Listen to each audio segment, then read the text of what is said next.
Hello everyone, আসসালামু আলাইকুম। তো আজকে অনেক দিন পর সকালবেলা উঠলাম।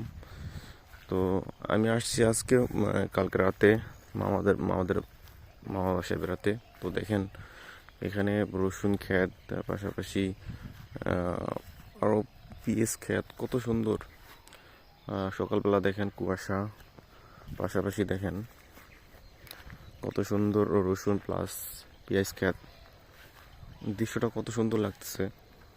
তো আমি হাঁটতে বের এলাম সকালবেলা, দেখেন এখনও কুয়াশা আছে। দেখেন কি মোটামুটি ভালোই কুয়াশা পড়ছে দেশে।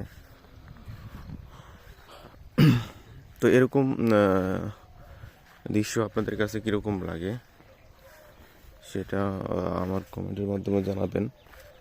পাশাপাশি আমার যে চ্যানেলটা আছে, চ্যানেলটা সবাই একটু সাবস্ক্রাইব করে দিবেন, পাশে থাকা বেল আইকনটা বাজিয়ে দিবেন, যেন আপনারা আরও নতুন নতুন ভিডিও আপনাদের মাঝে নিয়ে আসতে পারি।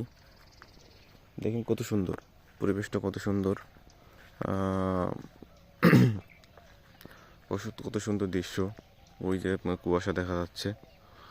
তো ওই দেখেন, ওই যে দেখেন সর্ষে ক্ষেতও আছে। পরে দেখেন পিএস ক্ষেত, অনেক সুন্দর লাগতেছে। দেখেন কুয়াশা, মোটামুটি বাতাস বইতেছে ভালোই। ভালোই শীত পড়ছে আজকে। তো আজকের ভিডিও এই পর্যন্তই। সবাই ভালো থাকবেন, সুস্থ থাকবেন। আল্লাহ হাফেজ।